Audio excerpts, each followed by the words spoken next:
జ్యోత్స్న గారు ఉన్నారు టీడీపీ తరఫున. సో ఆవిడతో మాట్లాడదాం, మరిన్ని విషయాలు తెలుసుకుందాం. నమస్కారం మేడం. నమస్తే. టీడీపీ రివెంజ్ పాలిటిక్స్ చేస్తుంది అని అంటే మీరేమంటారు? మాట్లాడుతున్నప్పుడు జగన్మోహన్ రెడ్డి కూర్చొని వెకిలి నవ్వులు, ఒక సాడిస్టిక్ ఆనందం అన్నమాట. It is evident on his face. మేం కట్టుకుంటే వాళ్ళకి ఏంటి నొప్పి అనేది వైసీపీ వాదన.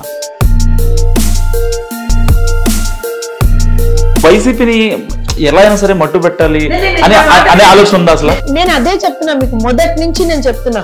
నెక్స్ట్ ఎవరిని లోపల వేస్తున్నారు? 100 కోట్లలో కేవలం 10-20 కోట్లు మాత్రమే ప్రభుత్వ ఖజానాకు చేరేస్తున్నారు. వైసీపీలో ఫైర్ బ్రాండ్ చెప్తున్నా, 3 పేర్లు చెప్తున్నా. వాళ్ళ గురించి మీరు నాకు 1 word ఆన్సర్లు చెప్పండి. అసెంబ్లీలో ఉండకుండా పోయి పులివెందులు పారిపోయిన తర్వాత బెంగళూరు ఎలాంక ప్యాలెస్ కి పారిపోయినటువంటి ఆ ట్విట్టర్ గురించి నేను మాట్లాడాలా? కొడాలని నీకు దమ్ము ఉంటే, నీకు నిజంగా అంత సత్తా ఉంటే, open challenge through your channel. Hi, welcome to #. నేను మీ మనోజ్. అయితే ఏపీలో ఎలక్షన్ ఫలితాలు, ఎలక్షన్ ఎన్నికలు, ఈ పోలింగ్ ఇదంతా దాని ముందు దానికంటే ఎంత హీట్ ఉందో ఇప్పుడు నిజంగా అంత హీట్ ఉంది ఏపీలో. ఎందుకంటే ఒక పక్క వైసీపీ ప్యాలెస్లు కానీ, ఇంకా ఈవీఎంలు ట్యాంపరింగ్ అని చెప్పి వాళ్ళు ఆరోపణలు, లేదు మేము ట్యాంపరింగ్ చేయలేదని వీళ్ళు. సో ఇలాంటి నేపథ్యంలో మనతో మాట్లాడడానికి జ్యోత్స్న గారు ఉన్నారు టీడీపీ తరఫున. సో ఆవిడతో మాట్లాడదాం, మరిన్ని విషయాలు తెలుసుకుందాం. నమస్కారం మేడం. నమస్తే అండి. ఎలా ఉన్నారు? బాగున్నాం. అంటే ఇంకా విజయనగరంలో ఉన్నారా, దాని నుంచి బయటకు వచ్చారా? విజయాలు మాకు కొత్త కాదు, అపజయాలు మాకు కొత్త కాదు. విజయం వచ్చినప్పుడు మేమేం ఎగిరెగిరి పడం, అపజయం ఉన్నప్పుడు కుంగిపోము. మా ఒక్కటే ఎజెండా ఏముంటుంది? ప్రజల మంచి, రాష్ట్ర అభివృద్ధి. So we have a task before us. So మేము దానికి అనుగుణంగానే పనిచేస్తూ వెళ్తాం. టీడీపీ రివెంజ్ పాలిటిక్స్ చేస్తుంది అని అంటే మీరేమంటారు? తప్పండి. ఎందుకు? మీకు ఎక్కడ రివెంజ్ కనపడిందని అంటే వైసీపీ వాళ్ళు చేస్తున్నారు ప్రధాన ఆరోపణ ఏంటంటే, లేదు వాళ్ళు కట్టుకున్నారు ప్యాలెస్ లాంటి నిర్మాణాలు, మేం కట్టుకుంటే వాళ్ళకి ఏంటి నొప్పి అనేది వైసీపీ వాదన. అంటే వాళ్ళు తప్పుడు నిర్మాణాలు చేశారని వాళ్ళు ఒప్పుకుంటున్నారా? వాళ్ళ అధికారంలో ఉన్న 4 ఏళ్లు వాళ్ళది నడిచింది, మళ్ళీ వస్తామనే కాన్ఫిడెన్స్ తో సరే అక్కడ ఆ తప్పు చేశారు వాళ్ళు. సో వాళ్ళు బాహాటంగానే ప్రకటిస్తున్న పరిస్థితి. అంటే ఎలక్టోరల్ చేస్తున్నారు, మీరు కట్టుకున్నారు కదా అంటే అక్కడ దొంగే కదా. సో ఇలాంటి నేపథ్యంలో రివెంజ్ పాలిటిక్స్ ఉందా లేదా అనేది నాకు ప్రశ్న. నేను మళ్ళీ అదే చెప్తున్నాను. మేం కట్టుకున్నటువంటి ప్రతి బిల్డింగ్ కి సంబంధించినటువంటి పర్మిషన్ లెటర్స్ కానీ అన్ని మేము ఇస్తాం, అన్ని మేము చూపిస్తాం. Open challenge through your channel. వాళ్ళు 26 జిల్లాల్లో కట్టుకున్నటువంటి బిల్డింగ్లకు సంబంధించినటువంటి పర్మిషన్ లెటర్ చూపించగలరా? టీడీపీ ఆఫీసులన్నీ కూడా, ఈవెన్ ఎన్టీఆర్ భవన్ కూడా లీజులు అవన్నీ 33 ఏళ్ళు 99 ఏళ్ళు అని చెప్పి వాళ్ళు ఎవరైతే నారా లోకేష్ గాని ఇంకా టీడీపీ ఆఫీషియల్ లో ట్వీట్ చేస్తున్న వాటికి రీట్వీట్లు చేస్తున్నారు అన్నమాట. మీరు చేస్తే కరెక్ట్, మేము చేస్తే తప్ప. ఇప్పుడు ఒక విషయం చెప్తా. అసెంబ్లీలో ఉండకుండా పోయి పులివెందులు పారిపోయిన తర్వాత బెంగళూరు ఎలాంక ప్యాలెస్ కి పారిపోయినటువంటి ఆ ట్విట్టర్ పిల్లి గురించి నేను మాట్లాడాలా? మాట్లాడదామా? అంటే ఖండించాలి మీరు దాన్ని? ఏం ఖండిస్తాం? వాళ్ళు మీ మీద ఆరోపిస్తున్నారు కదా. నేను అదే చెప్తున్నాను. వాళ్ళు పసలేని ఆరోపణలు చేస్తే మేడం మీరు ఖండించరా అంటే, వాళ్ళు మాట్లాడిన దాంట్లో ఏమన్నా అర్థం ఉంటే అవునండి ఇది కాదు ఇది అని చెప్తాం. ఇప్పుడు తప్పు చేసింది వాళ్ళు, నేను మీ ఛానల్ ద్వారానే చెప్తున్నా కదా. ఇప్పుడు నేను ఎక్కడా పారిపోవట్లే కదా. నేనేమంటున్నా, మేం కట్టినటువంటి ప్రతి బిల్డింగ్ కి సంబంధించినటువంటి పర్మిషన్ కావచ్చు, లీజ్ డాక్యుమెంట్ కావచ్చు, అన్ని మేము చూపిస్తాం. మీడియా పరంగా మేము చూపిస్తాం. మరి మీరు కట్టినటువంటి బిల్డింగ్లకు సంబంధించినటువంటి పర్మిషన్ లెటర్ చూపిస్తారా? 26 జిల్లాల్లో కట్టారు. నేను ఏమన్నా రాజువా ప్యాలెస్లు కట్టుకుంటూ పోవడానికి? 26 జిల్లాల్లో కట్టాడా లేదా? కడుతున్నారు కదా. ఇప్పుడు ఫర్ ఎగ్జాంపుల్ నెల్లూరులో తీసుకోండి. టిట్కో ఇళ్లకు కేటాయించినటువంటి స్థలంలో 2 ఎకరాలు వీళ్ళు ఆక్రమించుకొని ఒక రకంగా ఆ స్థలాన్ని ఏదైతే టిట్కో ఇళ్లకు కేటాయించారో ఆ స్థలాన్ని వీళ్ళు మళ్ళీ రీఅలొకేట్ చేయించుకొని అక్కడ పార్టీ భవంతి కట్టారా? ఏలూరులో ఏం చేశారు? క్రీడా ప్రాధికార సంస్థకు సంబంధించినటువంటి భూమిని వీళ్ళు పార్టీ భవనానికి తీసుకున్నారు. విశాఖపట్నంలో ఏం చేశారు? పర్మిషన్ లేకుండా కట్టారు. కనీసం దానికి సంబంధించినటువంటి ప్లాన్ సబ్మిట్ చేయాల. ఎంత ఒక రకంగా మరి వీళ్ళని మేము అంటే పదం రావట్లేదమ్మా నాకు, వాళ్ళని డిస్క్రైబ్ చేయాలంటే పదం రావట్లేదు. గుడివాడ అమర్నాథ్ అనేటువంటి వ్యక్తి ఒక మంత్రిగా పనిచేశాడు కదా. జీవీఎంసీ మీ పార్టీ కార్యాలయం ఏదైతే ఉందో, మీ పార్టీ భవంతి ఏదైతే ఉందో దాని దగ్గరకు వచ్చి ఇర్రెగ్యులారిటీస్ కి సంబంధించి ఒక నోటీస్ అంటించారు. నువ్వేం చేయాలి? సమాధానం చెప్పాలి. అంతేగాని పెద్ద హీరోలాగా వచ్చేసి నేను అది పీకేస్తా అంటే ఇజ్ ఇట్ లాఫుల్? మీరు చేసింది కరెక్టా? చట్టపరంగా నేరమే కదా. అధికారులు అక్కడ మీకు ఇచ్చినటువంటి నోటీస్ ని మీరు చించేస్తున్నారంటే మీరు చట్టపరంగా తప్పులు చేశారా లేదా? అసలు అతనికి ఎంత బుద్ధి లేదంటే నిజంగా కనీసం అందులో ఏముందో కూడా చదవట్లా. అందులో ఏముంది? మీరు ఏదైతే బిల్డింగ్ కట్టారో దీనికి సంబంధించినటువంటి ప్లాన్ కూడా మీరు సబ్మిట్ చేయలేదు. So it is an irregular construction. So answer about this అని నోటీస్ ఇచ్చారు. ఏం చేయాలి మహానుభావుడు? నేను ఫలానా తేదీ నాకు ప్లాన్ ఇచ్చానండి, మీకు ఫలానా తేదీ, మీరు ప్లాన్ ఇచ్చిన డేట్ ఉంటుందిగా మీ దగ్గర, అక్నాలెడ్జ్మెంట్ కాపీ ఉంటుందిగా మీ దగ్గర. ఒకవేళ మీరు ఇస్తే, ఒకవేళ మీరు పర్మిషన్ తీసుకుంటే కదా, మరి అది చూపించచ్చుగా సింపుల్ గా. పోయి దాన్ని చించేయడం ఎందుకు? రౌడీలా చించేయడం ఏంటి? సో ఇలా everything what they have done is wrong. వచ్చి మళ్ళీ తెలుగుదేశం పార్టీ మీద పడి ఏడిస్తే మేమేం చేస్తాం? కక్ష సాధింపు చర్య, రివెంజ్ పాలిటిక్స్ అంటే ఏంటో చెప్పమంటారా? ప్రజల కోసం ప్రజాధనంతో కట్టినటువంటి ప్రజావేదిక కూల్చేశారు చూసారా, దాన్ని రివెంజ్ పాలిటిక్స్ అంటారు. ప్రజల కోసం రాజధాని ఏదైతే ఆ రోజున అమరావతి కన్స్ట్రక్షన్ జరగాలో దాన్ని ఆపేశారు చూసారా, దాన్ని రివెంజ్ పాలిటిక్స్ అంటారు. ప్రజల కోసం పేదవాడికి ఒక ముద్ద అన్నం పెట్టేటువంటి అన్నా క్యాంటీన్లను కూల్చేశారు చూసారా, మూసేశారు చూసారా, దాన్ని రివెంజ్ పాలిటిక్స్ అంటారు. టీడీపీ గెలవడానికి సూపర్ 6 తో పాటు ఏ ఫ్యాక్టర్ ఎక్కువ ప్రభావితం చేస్తుందంటే ఏం చెప్తారు? సూపర్ 6 అదే పథకాల పక్కన పెట్టి. ఎందుకంటే అంటే చంద్రబాబు గారికి సంపద క్రియేట్ చేయడం తెలుసు, దాన్ని ఎలా యూటిలైజ్ చేయాలో ఆ అడ్మినిస్ట్రేషన్లో ఆయన చాలా దిట్ట. ఆయనతో పోటీ పట్టడానికి ఇప్పుడు పక్క రాష్ట్ర ముఖ్యమంత్రి రేవంత్ రెడ్డి కూడా మొన్న ఈ మధ్య చెప్పారు రీసెంట్గా. సో ఆయన నాకంటే బెటర్గా ఎక్కువ వర్క్ చేస్తారు, ఆయనతో పోటీ పడాలని చెప్తూ ఉంటారు. సో ఇలాంటి నేపథ్యంలో అంటే దాన్ని ఎలా చూస్తారు మీరు? అంటే అబౌట్ వాట్ అంటే ఇన్ టర్మ్స్ ఆఫ్ డెవలప్మెంట్ అంటే నేను అనేది సూపర్ 6 ఆ పథకాలు అనేవి సరే కామన్, ఇంకా కానీ దానికి కాకుండా ఒక ఫ్యాక్టర్ ఎక్కువ, అది గ్రామీణ ప్రాంతంలో మహిళలు ఎక్కువగా ఓటేశారు. లైక్ సపోజ్ ఫర్ ఎగ్జాంపుల్ ఇక్కడ ప్రభుత్వ ఉద్యోగులు ఓటేశారు. సో ఈ ఫ్యాక్టర్ లో రాష్ట్ర అభివృద్ధి, ప్రజా సంక్షేమం రెండు, అండ్ వాళ్ళకి అక్కడ నమ్మకం ఏంటంటే చంద్రబాబు నాయుడు గారు వస్తే, ఒక వ్యక్తి మీద ఉండే నమ్మకం అది. చంద్రబాబు నాయుడు గారు వస్తే ఈ రెండు కరెక్ట్ గా ముందరికి వెళ్తాయి, హ్యాండ్ ఇన్ హ్యాండ్ వెళ్తాయి. దాంతో పాటుగా ఏం జరిగింది అంటే ఎన్డీఏలో భాగస్వాములుగా మేము ఉండడం, అటు పవన్ కళ్యాణ్ గారి జనసేన తోడు రావడం, మోదీ గారి బీజేపీ తోడు రావడం, అంటే in terms of I'm talking about the parties and the strengths. So ఎప్పుడైతే టీడీపీ, జనసేన, భారతీయ జనతా పార్టీ కలిసి ప్రజల ముందరకు వచ్చాయో వాళ్ళకి ఇంకా అర్థమైపోయింది, స్టేట్ అండ్ సెంటర్ రెండిట్లోనూ కూడా ఒక బ్రహ్మాండమైనటువంటి ప్రోగ్రెసివ్ వేలో వెళ్ళిపోతాం మనం, రాష్ట్రం ప్రోగ్రెసివ్ వేలో ముందరికి వెళ్తుంది, ఏపీ అంటే ఆల్వేస్ ప్రోగ్రెసివ్ అనేటువంటి ఒక ఆలోచనతోటి ప్రజలు ఆలోచన చేశారు. ఇంకోటి మీరు అన్నట్టుగా గ్రామీణ ప్రాంతాల్లో మహిళలకు సంబంధించి ఖచ్చితంగా మద్యం అనేటువంటిది చాలా పెద్ద ఇంపాక్ట్ చూపించింది. మద్యం అనేటువంటిది ఒక పెద్ద ఇంపాక్ట్ చూపించింది. అంటే మీరు ఏదైతే సూపర్ 6 తో కాకుండా మేడం అంటే యువతలో మా భవిష్యత్తు అంధకారం అయిపోయింది జగన్మోహన్ రెడ్డి వచ్చిన తర్వాత అనేటువంటి ఒక ఆలోచన, ఖచ్చితంగా రేపు పొద్దున మా భవిష్యత్తు బాగుండాలి అంటే కూటమి ప్రభుత్వం రావాలి, చంద్రబాబు నాయుడు గారు ముఖ్యమంత్రిగా రావాలి అనేటువంటిది యువత ఆలోచన చేశారు. దాంతో పాటుగా అన్నిటికన్నా ఎక్కువగా ఒక రకంగా ప్రజల మనసుల్లో ఒక భయంకరమైనటువంటి ఒక negative feeling on the government and especially Jaganmohan Reddy and his people. ఎందుకుంది అని అంటే ఇప్పుడు ప్రభుత్వాలు వస్తుంటాయి, ప్రభుత్వాలు పోతుంటాయి, ఒకసారి ఒక పార్టీ గెలుస్తుంది, ఇంకోసారి ఇంకో పార్టీ గెలుస్తుండొచ్చు.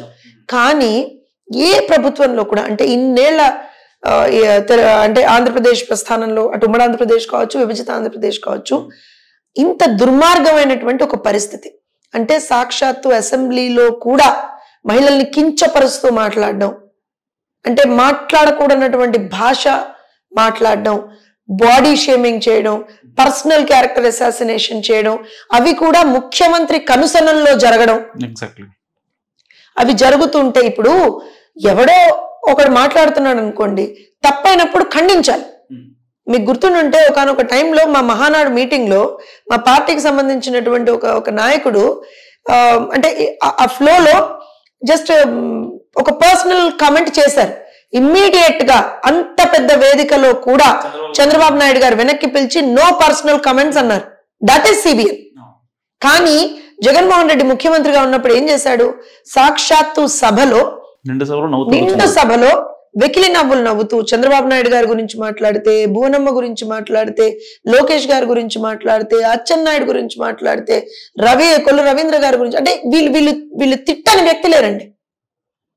అవన్నీ వాళ్ళు మాట్లాడుతున్నప్పుడు, ఆ భాష ఏదైతే వాళ్ళు వాడుతున్నారు అన్ని మాట్లాడుతున్నప్పుడు జగన్మోహన్ రెడ్డి కూర్చొని వెకిలి నవ్వులు, ఒక సాడిస్టిక్ ఆనందం అనమాట. It is evident on his face. అవి చూసినప్పుడు ప్రజలకి ఎంత వెగట పుడుతుంది తెలుసా? ఈ 4 years లో పార్టీ అధికారంలో లేని తర్వాత అంటే ఈ స్పాన్ లో అంటే పార్టీ నుంచి ఒక గట్టి వాయిస్ ని మీరు ఇస్తున్నారు. సో అంటే మీకు సోషల్ మీడియా పరంగా కానీ లేకపోతే థ్రెటనింగ్ కాల్స్ కానీ రాలేదా? నేను ఒక విషయం చెప్తానమ్మా. నాకు తెలిసి తెలుగుదేశం పార్టీ కార్యకర్తలుగా ఉన్న మా అందరి మీద విపరీతమైనటువంటి దాడులు జరిగాయి. కానీ మీకు 100% కాల్ చేసి ఇట్లా మాట్లాడద్దు మీరు భయపడ్డం అప్పుడు అలాంటి భయం అనేటువంటిది తెలుగుదేశం పార్టీ కార్యకర్తల్లో ఉండదు అంతే.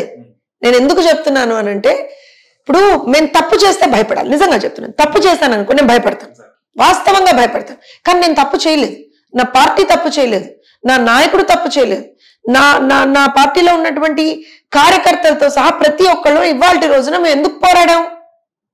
ప్రజల కోసం పోరాడాం. అవును, మరి ఒక ఆడపిల్ల మీద అఘాయిత్యం జరిగినప్పుడు మాట్లాడాలా వద్దా?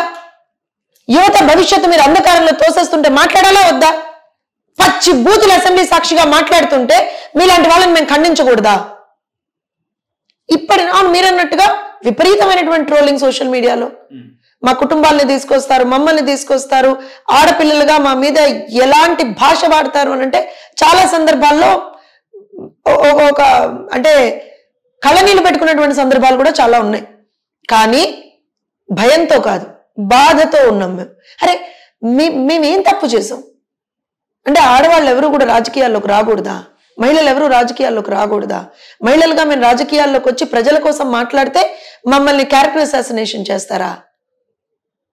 అది ఎంతవరకు కరెక్ట్ చెప్పండి? అప్పుడు ఒక విషయం నాకు అది చాలా సందర్భాల్లో మేము ఫేస్ చేసాం, ఆనెస్ట్గా ఫేస్ చేసాం. కానీ ఎప్పుడైతే నేనన్నా రాజకీయాల్లో వచ్చి నిలబడి మాట్లాడుతున్నా, మీరు తప్పు చేస్తే మిమ్మల్ని ఎండగడతాను. కానీ భువనమ్మ ఏ రోజున రాజకీయాలు మాట్లాడలేదే, ఏ రోజున రాజకీయాలు మాట్లాడలేదు ఆవిడ. అలాంటి వ్యక్తిని నిండు సభలో అదే వైఎస్ఆర్సీపీకి సంబంధించినటువంటి ఎమ్మెల్యేలు అసలు ఎంత జుగుప్సాకరంగా మాట్లాడారో మనందరం చూసాం. అప్పుడు అనిపించింది అమ్మకే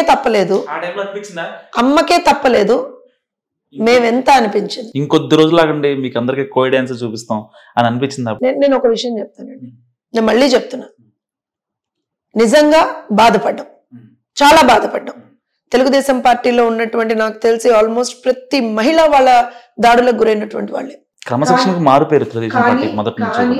ఏ రోజున మేము లైన్ క్రాస్ అవ్వలేదు. ఏ రోజున ఇప్పుడు నా నోట్లోంచి కూడా మీరు ఏ రోజున ఒక తప్పుడు పదజాలం వినరు.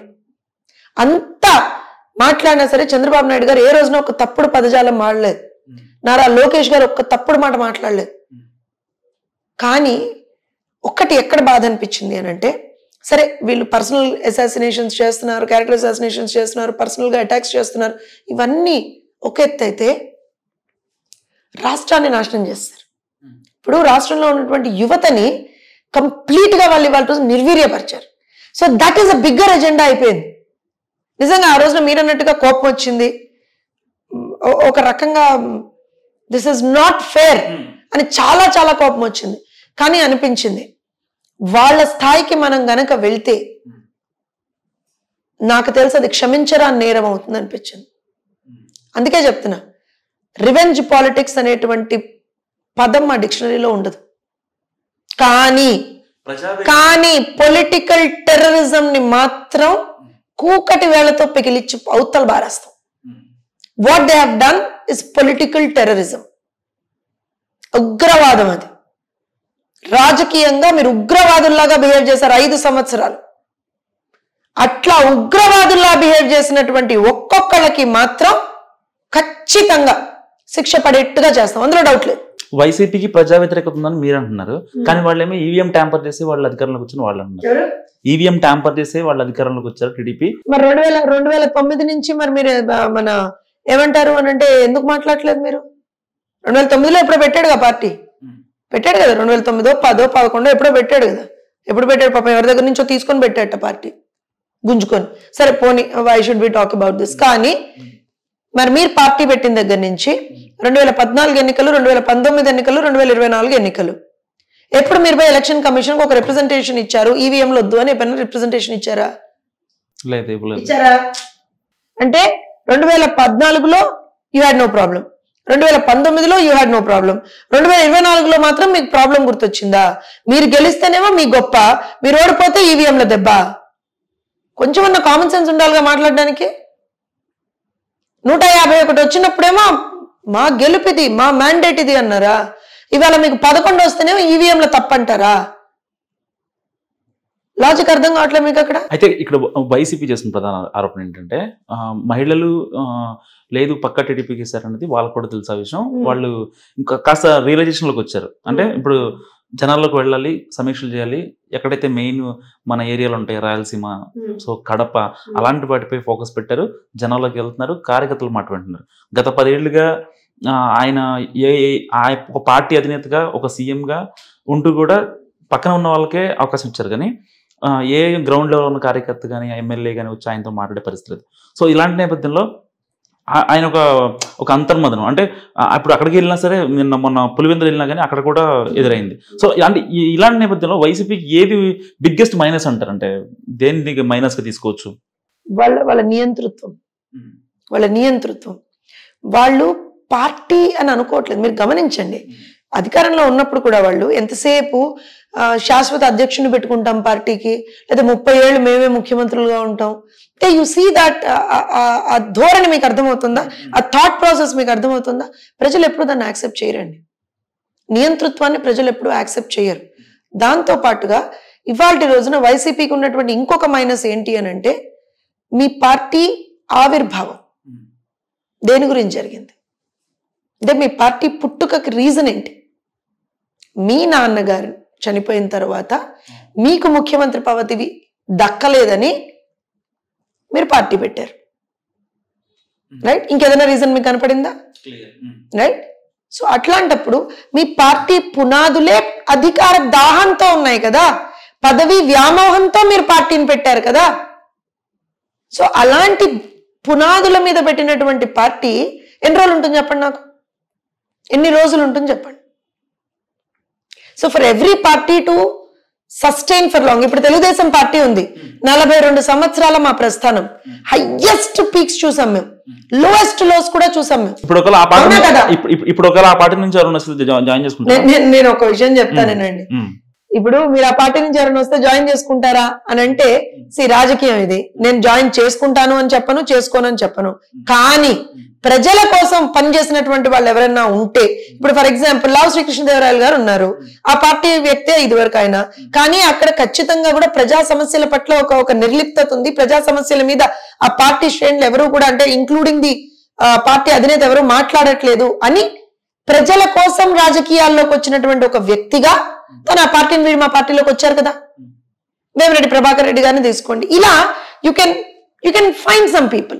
సో అలా ఎవరన్నా నిజంగా ప్రజల కోసం పనిచేయడానికి మాకు తెలుగుదేశం పార్టీ ఒక అవకాశాన్ని ఇస్తే బాగుండు అని ఏమన్నా ఆలోచిస్తే అప్పుడేమైనా చంద్రబాబు నాయుడు గారు ఆలోచిస్తారు. ఎందుకంటే ఆయనకి ప్రతి వాళ్ళకి కూడా రాజకీయాల్లో అండి, ప్రతి పార్టీకి ఒక ప్రీ రిక్విజిట్ ఉంటుంది.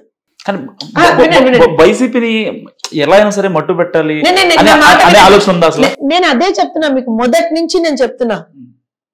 వైసీపీ ఏం పార్టీ అండి? పార్టీ కాదంటారు. ఏం పార్టీ అంటున్నా? అధికార దాహంతో పుట్టినటువంటి పార్టీ అది, ప్రజల కోసం పుట్టినటువంటి పార్టీ మాది. సో మాకు అసలు వాళ్ళకి ఏమన్నా కంపారిజన్ ఎక్కడన్నా ఉందా? అసలు నక్కకి నాగలోకి అనుకున్నంతగా డిఫరెన్స్ ఉంటుంది. నేనేమంటాను ఇప్పుడు, ఇట్ ఈస్ నాట్ అబౌట్ పార్టీలు మారడం ఇవన్నీ కాదు అక్కడ. నేను ఒకటే చెప్తున్నా, చంద్రబాబు నాయుడు గారికి ఎవరిని పార్టీలోకి తీసుకోవాలన్నా సరే ఒక్కటే క్వాలిఫికేషన్ ఉండాలి వాళ్ళకి. ఎవరైనా సరే ప్రజల కోసం పనిచేస్తారా చేయరా, అంతే. ఇంకేమీ ఆలోచించడం ఆయన. ఎవరు చాలా మంది నన్ను ఈ విషయంలో అడిగారు కూడా. ఎందుకంటే ఇప్పుడు నన్నే తీసుకోండి, నేను ఒక సాధారణ మధ్యతరగతి కుటుంబాన్ని నుంచి వచ్చినటువంటి ఒక మహిళని, ఒక టీచర్ని. అలాంటి నన్ను వాళ్ళ పార్టీలోకి తీసుకొచ్చి ఒక మంచి పదవి ఇచ్చి పార్టీకి ఏ రకంగా మనం పని చేయగలుగుతాము, ప్రజలకు ఏ రకంగా పని చేయగలుగుతాము అనేటువంటి ఒక నాయకత్వం దీంట్లోకి నన్ను ఒక సిచ్యువేషన్ లోకి నన్ను తీసుకెళ్లారా లేదా పొజిషన్ లోకి. సో నా దగ్గర ఏమైనా డబ్బులు ఉన్నాయా, లేకపోతే నేను ఇంకేదైనా వేరే పార్టీలో పనిచేసి వచ్చానా? కాదు కదా. The only qualification what he saw in me was working for the people. Yes, నేను ఇండిపెండెంట్ అనలిస్ట్ గా ఉన్నా, ఎప్పుడున్నా సరే నేను ప్రజల కోసం పనిచేశాను, ఒక్కొక్క ఎన్జిఓ తోటి నేను వర్క్ చేశాను. అలానే ఇప్పుడు ఏ సమస్య ఉన్నాయి, అటు ఆర్టీసీ కార్మికుల సమస్యల మీద నేను వర్క్ చేశాను, మహిళా సమస్యల మీద నేను వర్క్. సో ఎవరైతే, నేను ఎగ్జాంపుల్ ఎందుకు తీసుకుంటున్నాను, my example I can always take. So ఎవరైతే ప్రజా సమస్యల పట్ల ఒక నిబద్ధతతోటి, ఒక ఆన్సరబిలిటీ తోటి, ఒక బాధ్యతతోటి పనిచేస్తారో వాళ్ళకి ఎప్పుడు తెలుగుదేశం పార్టీ అనేటువంటిది అండగా నిలుస్తుంది. It becomes a platform for them. Atchannaidu గారు చెప్పారు, మీ బ్యాడ్జ్ చూసి నాకు గుర్తొచ్చింది, ఆ బ్యాడ్జ్ పెట్టుకుని వెళ్తే పని అయిపోతున్నారు, అది కరెక్టేనా? అంటే అచ్చెన్నాయుడు గారు చెప్పిన దానికి కూడా నేను రీజనింగ్ చెప్తాను. 5 సంవత్సరాలు లిటరల్ గా మా కార్యకర్తలు ఎంత వేధించారంటే అండి, అఫీషియల్స్ కూడా. సరే ఇప్పుడు మేము అధికారంలోకి వచ్చాం కాబట్టి ఏదో నేను అంటే కంప్లీట్ గా ప్లీజింగ్ గా ఏం మాట్లాడాల్సిన అవసరం లేదండి నాకు అఫీషియల్స్ ని కూడా. ఒక్కొక్కళ్ళు ఒక ఎంఆర్ఓ ఆఫీస్కి వెళ్తే, ఇలాంటి ఒక ఆఫీస్ ఏదైనా మనం వెళ్ళామనుకోండి, కనీసం కుర్చీలో కూర్చోమని కూడా చెప్పేవాళ్ళు కాదు. అదే నువ్వు ఏ తెలుగుదేశం పార్టీ కార్యకర్తవో, లేకపోతే ఒక పసుపు చొక్కా వేసుకున్నో, పసుపు కండువా వెళ్ళి, ఆబ్వియస్ గా ఊళ్ళలో మనం ఏం చేస్తామంటే ఏదైనా పనుండే పోలీస్ స్టేషన్ కో ఎంఆర్ఓ ఆఫీస్ కో వెళ్తే మనం కండువా వేసుకుంటాం. సో దట్ ఏంటి అని అంటే ఒక మాట వింటారు కదా అనేది ఉంటుంది కదా. ఆ గ్రామాధ్యక్షుడో, మండలాధ్యక్షుడో, లేకపోతే ఎవరో వెళ్ళి ఒక మాట మాట్లాడాలంటే, తెలుగుదేశం పార్టీ కార్యకర్త, తెలుగుదేశం పార్టీ నాయకులు అంటే అసలు లిటరల్ గా ఎంత చిన్న చూపుతో చూసేవాళ్ళని అంత చిన్న చూపుతో చూసేవాళ్ళు. సో దాన్ని నిజంగా మా కార్యకర్తలు చాలా మంది చాలా ఫేస్ చేశారండి. సో అచ్చెన్నాయుడు గారు ఇవాళ ఒక కాన్ఫిడెన్స్ బూస్టింగ్ కోసం, మీరేం భయపడకండి, అలాంటి పరిస్థితి ఇప్పుడు మనకు ఉండదు, అలాంటి పరిస్థితి ఇప్పుడు మనకు ఉండదు. మీరు నిజంగా కూడా గర్వంగా, ఎందుకంటే మేము ఎప్పుడైనా సరే మాకు ఇంతకు మించిన గర్వం ఏముంటుంది చెప్పండి, తెలుగుదేశం పార్టీ కార్యకర్త అనే గర్వం కన్నా మాకు ఇంకేం ఎక్కువ ఉండదు, ఇంకే పొజిషన్ మాకు ఎక్కువ కాదు. ఇవాళ నేను అధికార ప్రతినిధినైనా ఇంకోటైనా సరే అన్నిటికన్నా మించి తెలుగుదేశం పార్టీ కార్యకర్త అని చెప్పుకుంటా. మీరు చూసారా, this is always there, this is my pride. So దీన్ని ఎస్ గర్వంగా డిస్ప్లే చేసుకుంటూ, అవును నేను తెలుగుదేశం పార్టీ కార్యకర్తనే, ఇది పని అని చెప్పి మనం చెప్పగలిగేటువంటి ఒక పొజిషన్ లో ఉన్నాం ఇప్పుడు అని ఆ ఉద్దేశంతో చెప్పారు. సరే దీనికి కూడా వక్ర భాష్యాలు ఇచ్చారు వైఎస్ఆర్సీపీ వాళ్ళు. కానీ నేను ఏమంటాను అంటే, డెఫినెట్ గా ఇవాళ రోజున ఈ కండువా, ఈ బ్యాడ్జ్, ఈ గుర్తు అనేటువంటిది మాకు చాలా గర్వకారణం. This shows, this డిపిక్స్. ఈ బ్యాడ్జ్ పెట్టుకుంటే ఏంటో తెలుసా మీకు అర్థం? ప్రజల కోసం పనిచేసేటువంటి వ్యక్తి అని అర్థం. తెలుగుదేశం పార్టీ బ్యాడ్జ్ పెట్టుకున్నాం, తెలుగుదేశం పార్టీ కండువా మెడలో వేసుకున్నాం అని అంటే, తెలుగుదేశం పార్టీ జెండా చేతిలో పట్టుకున్నాము అని అంటే మేము ప్రజల కోసం పనిచేస్తున్నాము అని. So that is more than enough కదా. సో ఏ డిపార్ట్మెంట్కి వెళ్ళినా ప్రజల కోసం వచ్చినప్పుడు, ప్రజా సమస్యల పట్ల మేము ఒక సమాధానం కోసం వచ్చినప్పుడు, I think we deserve respect.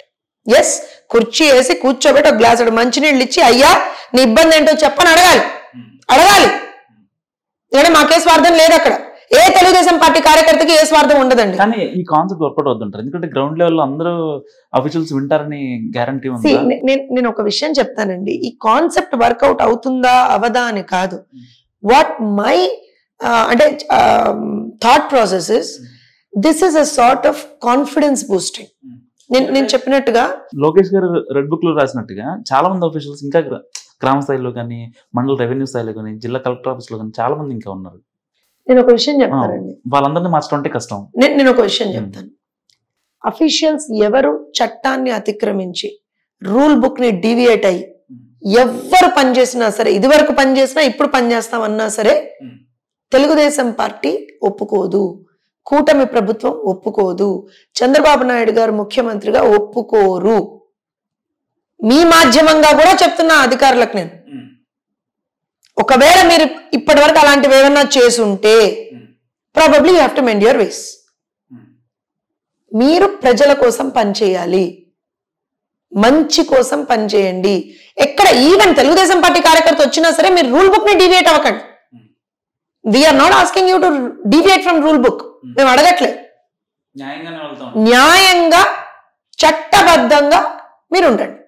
ఇప్పుడు ఈ కుర్చీ ఉందనుకోండి, ఈ కుర్చీకి ఒక వాల్యూ ఉంటుంది, ఈ కుర్చీకి ఒక స్టేచర్ ఉంటుంది. ఈ కుర్చీలో కూర్చుంటే నాకు కొన్ని లిమిటేషన్స్ ఉంటాయి. ఇప్పుడు నేను ఎంఆర్ఓ అనుకోండి, ఈ కుర్చీలో కూర్చుంటే ఒక లిమిటేషన్స్ ఉంటాయి నాకు. ఆ లిమిటేషన్స్ ని మీరకండి అని చెప్తున్నాము. ఎవరు వచ్చినా స్వపక్షం, ఇప్పుడు ఎవరైనా సరే ఓత్ తీసుకునేటప్పుడు ఏం చెప్తామమ్మా మనం? స్వపక్షం వచ్చినా విపక్షం వచ్చినా ఎవరు వచ్చినా సరే మనం మన లైన్స్ అయితే లైన్ మనం డీవియేట్ కాకూడదు. మేము అదే చెప్తున్నాం, అంతకుమించి ఏం చెప్పట్లా. మేమేం మాకు ఫేవరెటిజం చేయమని అడగట్లేదు.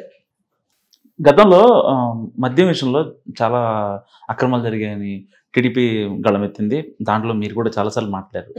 మద్యం పాలసీ విషయంలో ప్రభుత్వం మద్యం ఉంది, చాలా పిచ్చి పిచ్చి బ్రాండ్స్ అని తెచ్చి అమ్మేస్తున్నారని చెప్పి మీరు కూడా గట్టిగా మాట్లాడారు. సో ఈ నేపథ్యంలో ఇప్పుడు ఒకసారి బహిరంగ సభలో బాబు గారు ఏం చెప్పారంటే, అంటే పాత బ్రాండ్స్ ఏవైతే ఉన్నాయో అవి తెస్తాము అని అన్నారు. సో దాన్ని వైసీపీ సోషల్ మీడియా కట్ చేసి, అంటే పాత మద్యం తెస్తాం అని దాన్ని ఒక వక్రీకరణ చేసి ట్రోల్ చేస్తుంది. ఇప్పుడు మళ్ళీ అది ట్రోల్ అవుతుంది. ఎలా అంటే, ఎవరైతే మద్యం వద్దన్నారో అప్పుడు మేము అవన్నీ ప్రక్షాళన చేసి మద్యంలో ఎటువంటి అక్రమాలు జరగకుండా మేము చూసి ఆ వచ్చిన ప్రతి రూపాయి ఇటు సంక్షేమానికి ఇస్తామని మేమంటే, వీళ్ళు కొత్త మంది తెస్తామని వాళ్ళంటే, ఇప్పుడు కాసు మహేష్ రెడ్డి వ్యాఖ్యలు ఉన్నాయి కదా, ఆయన ఏమన్నారు, మద్యం పాలసీ వల్ల చాలా వ్యతిరేకత ఉంది, ఇటు మహిళల్లో వచ్చింది, ఇటు మందు తాగేవాళ్ళలో వచ్చింది. సో ఈ సినారియో అసలు అంటే ఇక్కడ మద్యం ఏంటి అంత ప్రయారిటీ? యూజువల్ గా ఏం జరుగుతుందంటే, మద్యం అనేటువంటిది ఒక సోర్స్ ఆఫ్ ఇన్కమ్ రాష్ట్ర ప్రభుత్వానికి, అది ఒక సోర్స్ ఆఫ్ ఇన్కమ్. సో ఏం జరిగింది, కానీ not at the cost of health of people. ప్రజల ఆరోగ్యాల్ని మనం పణంగా పెట్టి సంపాదన ధ్యేయంగా ముందరికి వెళ్ళకూడదు. One thing. సో మా ప్రభుత్వ హయాంలో మేము నియంత్రణ మీద ధ్యాస పెట్టాం. అండ్ ఆల్సో ఏం చేసాము అని అంటే, ఒక పాలసీని తీసుకొచ్చాం. పాలసీ తీసుకొచ్చి కొంత నియంత్రణ చేసుకుంటూ, ధరల మీద ఒక అదుపుదల తీసుకొచ్చి, అట్లానే క్వాలిటీ మీద ఒక తీసుకొచ్చి ముందరికి వెళ్ళాం. సో వీళ్ళ ప్రభుత్వం వచ్చిన తర్వాత ఏం చేశారు అని అంటే, జగన్మోహన్ రెడ్డి గారి ప్రభుత్వం వచ్చిన తర్వాత అప్పుడు ఏం చేశారు అని అంటే, క్వాలిటీకి తిలోదకాలు ఇచ్చేశారు, ధరల్ని విపరీతంగా పెంచేశారు. అండ్ ఆల్సో ఏదైతే వీళ్ళు మద్యం రూపకంగా వచ్చేటువంటి ఆదాయాన్ని ప్రభుత్వ ఖజానాకి చేరకుండా తప్పుదారి పట్టించేశారు. సో అన్ని రకాలుగా ఆరోగ్యపరంగా ప్రజలకు లాస్ అయింది, ఫైనాన్షియల్ పరంగా ప్రజలకు లాస్ అయింది, అలానే రాష్ట్ర ఖజానాకు కూడా గండి కొట్టారు వాళ్ళు. సో చంద్రబాబు నాయుడు గారు ఏం చెప్పారు, మేము దీన్ని అన్నిటినీ కూడా మళ్ళీ మోడిఫై చేస్తాము, పాలసీ ఒకటి తీసుకొస్తాము, ఖచ్చితంగా నియంత్రణ మీద దృష్టి పెడతాము, దాంతో పాటుగా ధరల మీద ఒక అదుపుదల తీసుకొస్తాము, దాంతో పాటుగా ఒక quality liquor what we call, దాన్నే ఇప్పుడు ఏదైనా సరే క్వాలిటీ కంట్రోల్స్ ఉంటాయండి దేనికైనా సరే. ఏది పడితే, ఇప్పుడు ఇది వరకు గుడుంబా అని అనేవాళ్ళు కదా, సో అట్లా ఏది పడితే అది అమ్మడానికి ఉండదు. మీకు ఇష్టం ఉంది కాబట్టి, మీరు జగన్మోహన్ రెడ్డి మనిషి కాబట్టి, మీరు బ్రాండ్ చేశారు కాబట్టి ఆ బ్రాండ్ని తీసుకొచ్చి నేను ప్రభుత్వ లిక్కర్ దుకాణాల్లో అమ్ముతానంటే అది నడవదు. They should be some quality checks for that. నేను దాన్ని అంటున్నాను తప్పించి, దాన్ని కూడా వీళ్ళు వక్రీకరించారు. ఏమైంది, జనాలు లాగి పెట్టి కొట్టారు కదా, చంపదెబ్బలు కొట్టారా లేదా, ఏం మాట్లాడుతున్నావు నువ్వు అన్నారు. సో డెఫినెట్ గా ఇవాళ రోజున మద్యానికి సంబంధించి లిక్కర్ పాలసీ అనేటువంటిది తీసుకొస్తాం. అసలు ఫస్ట్ ఆఫ్ ఆల్ ప్రతి డిపార్ట్మెంట్ లో ప్రతి డిపార్ట్మెంట్ లో ఒక శ్వేతపత్రాన్ని రిలీజ్ చేపిస్తున్నాం. ఇవాళ కేబినెట్ లో మీటింగ్ జరిగినప్పుడు కూడా that is one of the prerogative. ఎందుకు అని అంటే, అసలు ఏం జరిగిందో ఎవరికి తెలియదు కదా, ఏం జరిగిందో ఎవరికి తెలియదు. మద్యం సేల్స్ ఎక్కువైపోయాయి అంటాడు, అసలు ఎంత స్టాక్ వచ్చింది, ఎంత స్టాక్ అమ్ముతున్నారు, ఏం జరుగుతోంది, ఆ డబ్బులు ఎక్కడికి పోతున్నాయి ఎవరికి తెలియదు. డిజిటలైజేషన్ లేదు. మొన్న నాకు తెలుసు 3 నెలల ముందర 4 నెలల ముందర ఏదో డిజిటలైజేషన్ స్టార్ట్ చేసినట్టున్నారు మద్యం దుకాణాలు. అంతకుమించి నాకు తెలిసి 4 years లో 4.5 years లో అసలు లేనే లేదు. So where has the all the money gone? చెప్పండి మీరు, డబ్బులు ఎక్కడ పోయాయి? ఇప్పుడు రోజుకి మీరు లెట్స్ అస్యూమ్ ఒక 100 కోట్లు వస్తున్నాయని అనుకుందాం. ఆ 100 కోట్లలో కేవలం 10-20 కోట్లు మాత్రమే ప్రభుత్వ ఖజానాకు చేరేస్తున్నారు. మిగతా 80 కోట్లు ఎక్కడ పోయాయి? తాడేపల్లి ప్యాలెస్ కి పోయాయి. మరి మేము అదే చెప్పాము అప్పుడు. తాడేపల్లి ప్యాలెస్ టచ్ చేశారు. మేము ఎందుకు టచ్ చేస్తామండి? పర్మిషన్స్ తీసుకుంటే మాకేం సంబంధం? పర్మిషన్స్ తీసుకోలేదా? ఏమో మరి మాకు తెలియదు. మీరేమన్నా ఇప్పుడు ఇది ఇన్ఫర్మేషన్ ఇస్తామని ఇన్వెస్టిగేషన్ అనేది చేయిస్తాం. పర్మిషన్ తీసుకున్న జగన్మోహన్ రెడ్డి కొన్ని మా కన్సర్న్ ఒక లెటర్ అన్నా ఎవరితో మరి ఏమన్నా రాస్తారేమో నాకు తెలియదు. చంద్రబాబు గారిని జైల్లో వేయాలంటే జగన్ కి 4 ఏళ్ళు పట్టింది. అప్పటి నుంచి ఏపీసీఐడి అక్కడ, ఎందుకంటే అప్పుడు కూడా కొంచెం బీజేపీ టీడీపీకి సపోర్ట్గా లేదు కొన్ని విషయాల్లో నేషనల్ లెవెల్లో. సో అలాంటి నేపథ్యంలో చంద్రబాబు గారిని ఎక్కడ ఇబ్బంది పెట్టాలో వాళ్ళకు 4 years పట్టింది. లాస్ట్ ఒక చిన్న లూప్ తీశారు. దాంట్లో ఆరోపణలు మాత్రమే ఆయన జైల్లో ఉంచారు, కావాలని జైల్లో ఉంచారు. అది వైసీపీ చేసిన బిగ్ మిస్టేక్. ఇప్పుడు ఒకవేళ జగన్ ని కనుక లోపలేయాలంటే ఏపీసీఐడితో మాట్లాడి ఎన్ని కేసులు ఉన్నాయి, ఎన్ని లూప్ హోల్స్ ఉంటాయి అంటారు? అంటే అందాజుగా. ఒక నిమిషం అసలు మీ క్వశ్చన్ తప్పు. ఎందుకు తప్పు అంటానంటే, మేము జగన్మోహన్ రెడ్డిని జైల్లో వేయాలని మేమేం అనుకోవట్లేదండి. వినండి ఐ క్లారిఫై. జగన్మోహన్ రెడ్డికి ఆ థాట్ ప్రాసెస్ ఉంది. జగన్మోహన్ రెడ్డికి ఆ థాట్ ప్రాసెస్ అసలు నాకు తెలిసి ఒంటికాల మీద జపం చేసినట్టున్నాడు నిలబడి. కానీ ఏదో అప్పటికీ కూడా డీవియేట్ అయ్యి కొంతమంది తనకు సంబంధించినటువంటి అసలు అధికారులను పెట్టుకొని నానా రభసా చేసి ఏదో అసలు అక్రమ కేసు, అది ఏ విధమైనటువంటి ఆధారాలు లేకుండా కేవలం కక్షపూరితంగా చంద్రబాబు నాయుడు గారిని అక్రమ అరెస్ట్ చేసింది. జగన్మోహన్ రెడ్డి గారిని అరెస్ట్ చెయ్యాలి లేదా ఆయన జైలుకి పంపించాలి అని మేము అనుకోవట్లేదు. మాకు సంబంధం కూడా వినండి I have to give this clarification because Telugu Desam party ఎప్పుడు కూడా అలాంటి ఆలోచన చేయలేదు. కానీ జగన్మోహన్ రెడ్డి మీద ఆల్రెడీ 13 ఈడీ కేసులు ఉన్నాయి. ఆల్రెడీ 16 నెలలు జైల్లో చిప్పకూడదని బయటకు వచ్చాడు. ఇవాళ 10 సంవత్సరాల నుంచి బెయిల్ మీద బయట ఉన్నాడు. గత 5 సంవత్సరాల్లో వందల సంఖ్యలో డిశ్చార్జ్ పిటిషన్లు వేసుకున్నాడు. మేమేంటి కొత్తగా తీసుకెళ్లి జైల్లో వేసేది? త్వరగా పట్టుకొని కోర్టులే తిరుగుతాయి. ఇప్పుడు జగన్ జైల్లోకి వెళ్లే రోజు దగ్గరలో ఉందంటే జోస్ నగర్ ఏమంటారు? మాకు తెలియదండి. We don't know because we are not the authorities. We are not Jagannath Reddy. We are not YSRCP who can make people commit mistakes on their behalf. No, we are not. మాకు సంబంధం లేని అంశం అది. కోర్టులో ఆయనకు సంబంధించినటువంటి కేసులు ఉన్నాయి. దానికి సంబంధించి ఏం డ్యూ ప్రొసీజర్ తీసుకుంటారో మాకు తెలీదు. అట్ ద సేమ్ టైం వాళ్ళ నాన్న ముఖ్యమంత్రిగా ఉన్నప్పుడే అన్ని వేల కోట్ల అక్రమార్జన చేశాడు అని అతని మీద కేసులు దర్జ్ అయ్యాయి. అతని ఆస్తులు కూడా ఏమంటారంటే అటాచ్ చేశారు, అన్ని అయ్యాయి. ఇప్పుడు 5 సంవత్సరాల్లో ఈ మహానుభావుడు ముఖ్యమంత్రిగా ఉండే, అప్పుడు వాళ్ళ నాన్నగారు ఉంటేనే అంత చేశాడు. ఇప్పుడు ఈయనే ఖుద్దు ముఖ్యమంత్రి అయ్యాడు కదా 5 సంవత్సరాలు. ఎంత అవినీతి చేశాడు అనేది మనకి రోజు రోజుకి లెక్కలు వస్తున్నాయి బయటికి. సో డెఫినెట్ గా సంబంధిత అధికారులు దానికి సంబంధించినటువంటి యాక్షన్ తీసుకుంటారు. దాంట్లో జ్యోత్స్నకో తెలుగుదేశం పార్టీకో ఇంకోళ్ళకో సంబంధం లేదు. ఒక 4 months బ్యాక్ నేను గుడివాడ అమర్నాథ్ ఇంటర్వ్యూ చేసినప్పుడు ఆయన అడిగాను, నెక్స్ట్ ఎవరిని లోపల వేస్తున్నారు టీడీపీలో ఎలక్షన్స్ ముందే, జనవరిలో ఆయన ఇంటర్వ్యూ చేశాను. అప్పుడు ఆయన ఏమన్నారంటే, నెక్స్ట్ ఎవరిని లోపలేస్తున్నారంటే ఎవరైనా వెళ్ళొచ్చు, ఆ కేసులో స్కిల్స్ క్యాంప్ కేసులో లోకేష్ బాబు కూడా ఉన్నారు, వెళ్తారు అని అన్నారు. సో అంటే అదే క్వశ్చన్ మిమ్మల్ని అడిగిన తీరులో మీరు ఇచ్చిన సమాధానం ఏంటంటే మాకు అసలు సంబంధం లేదు, పార్టీకి సంబంధం లేదు అంటే అక్కడ మంత్రులుగా ఉండి ఇన్ఛార్జ్లుగా ఉండి ఎమ్మెల్యేలుగా వ్యవహరిస్తున్న వాళ్ళే అంటే అంత రూడ్ గా ఇక్కడ అంటే వాళ్ళ పతనానికి అదే కారణం అంటాను. ఎందుకనంటే నేను అదే చెప్తున్నాను, నీకు దమ్ము ఉంటే, నీకు నిజంగా అంత సత్తా ఉంటే రాజకీయంగా ఎదుర్కో. ఇవాళ నేను రాజకీయంగా ఎదుర్కొన్నా, జగన్మోహన్ రెడ్డిని రాజకీయంగా ఎదుర్కొంది తెలుగుదేశం పార్టీ. ఎట్లా? నువ్వు చేసిన ప్రతి తప్పుని ఎండగట్టా నేను. తెలుగుదేశం పార్టీ నువ్వు చేసిన ప్రతి తప్పుని ఎండగట్టింది. నువ్వు ఆడబిడ్డలకు రక్షణ ఇవ్వలేదు అంటే నీ కాలర్ పట్టుకుని అడిగాను లిటరల్ గా. విద్యార్థుల జీవితాలతో ఆడుకున్నావంటే నీ కాలర్ పట్టుకుని అడిగాను లిటరల్ గా. మా మీద ఎన్ని కేసులు పెట్టినా భరాయించాం మేము.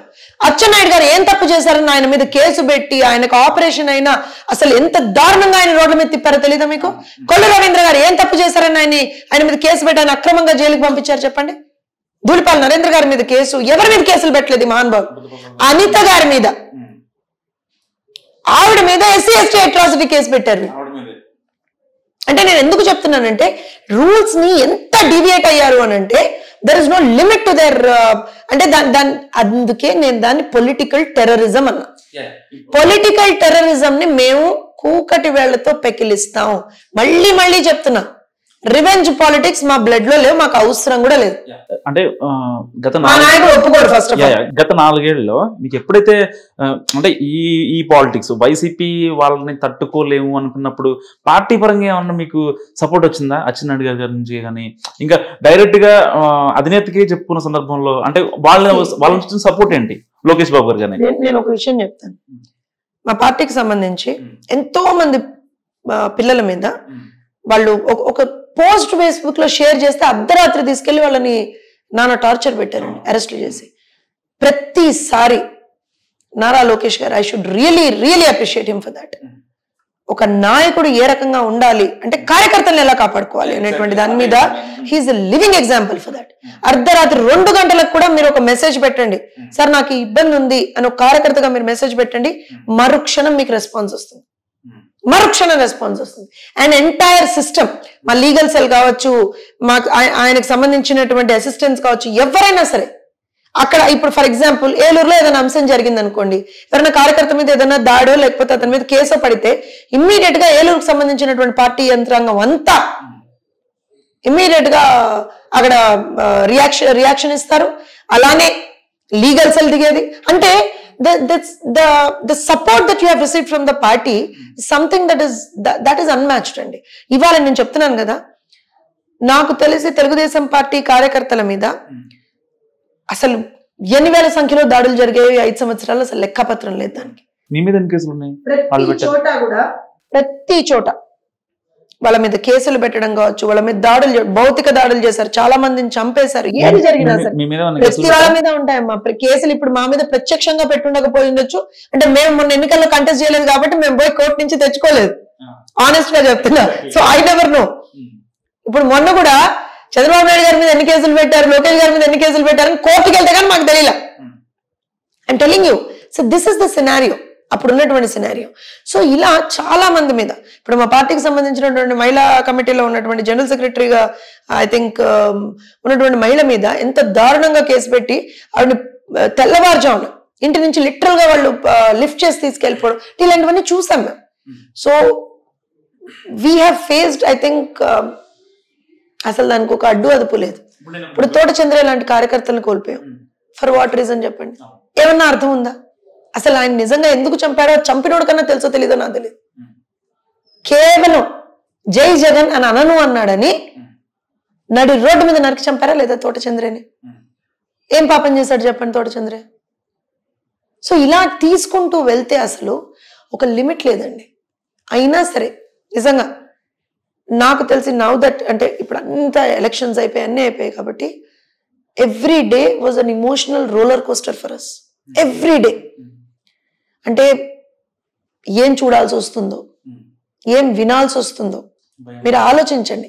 చంద్రబాబు నాయుడు గారి మీద కావచ్చు, లోకేష్ గారి మీద కావచ్చు, ఎంత ప్రెషర్ పాపం. ఏం చూడాల్సి వస్తుందో, ఏం వినాల్సి వస్తుందో, ఎవ్రీ సింగిల్ మూమెంట్ వాళ్ళు నిజంగా ఎంత ఆవేదన చెందారు అనేటువంటిది నాకు తెలిసి చాలా మంది మాలాంటి వాళ్ళం we have seen with our own eyes. నిజంగా అంటే ఆయన రాజకీయాల్లో ఒక ముఖ్యమంత్రిగా ఉన్నప్పుడు మేము చదువుకున్నాం. లిటరల్ గా ఆయన తీసుకొచ్చినటువంటి కొన్ని రిఫార్మ్స్ వల్ల అలాంటి ఎంతో మంది యువతులు చదువుకున్నారు. అలాంటి వ్యక్తిని, అంటే we have seen that peak of him. 90s లో చంద్రబాబు నాయుడు గారు అంటే ఒక వరల్డ్ క్లాస్ లీడర్ ఆయన. అలాంటి వ్యక్తిని నేను పార్టీలోకి వచ్చిన తర్వాత చాలా సందర్భాల్లో ఆయన ఎంత మదన పడేవారు. ఆయన గురించి మీరు ఎమోషనల్ అవుతున్నారు. డెఫినెట్ గా అండి, that is the emotion every కార్యకర్త క్యారీస్, ఎవ్రీ కార్యకర్త. ఎందుకంటున్నా అంటే ఆయన్ని చూసాం మేము, ఆయన పడ్డ బాధను చూసాం, ఆయన పడ్డ ఆవేదన చూసాం, ఆయన ఎంత లిటరల్ గా కార్యకర్తల కోసం ఎంత తప్పించిపోయారో చూసాం మేము. నిజంగా చెప్తున్నాను. అటు లోకేష్ గారు కూడా, నేను మీకు I will give you a small example.